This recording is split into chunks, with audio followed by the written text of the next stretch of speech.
মানুষ মারো, তোমরা মানুষ মারো। আহা, যারে মারলা একটুখানি হিউম্যানিটি, বিবেক দিয়ে চিন্তা করো।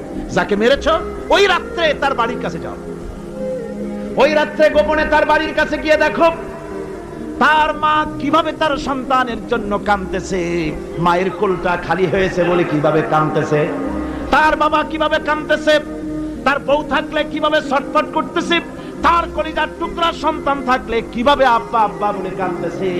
যারে গুলি করে মেরেছো একবার বাড়ির কাছে গিয়ে কান পাচা শোনো। মনে রাখো যুবক, সন্ত্রাসীরা শুনে রাখো, অস্ত্র দিয়া মানুষকে যারা মেরেছো, আল্লাহর কসম করে বলি যেভাবে মেরেছো ওইভাবে তোমাকেও নিহত হতে হবে, কোনো সন্দেহ নাই। বাড়িতে গিয়ে ডায়েরিতে লিখে রাখো আমার কথা।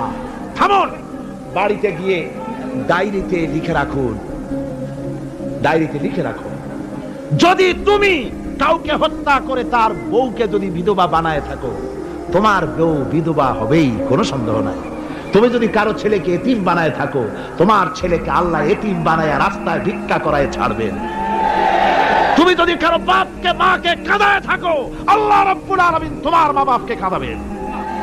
তুমি যদি বেয়নটের খোঁচা দিয়া, ড্যাগারের খোঁচা দিয়া একটা মানুষকে যদি বুক ফেড়ে থাকো, তোমার বুকটা ঝাঁঝরা করে দেওয়ার মতো অস্ত্র আল্লাহ তৈরি করে রেখেছে।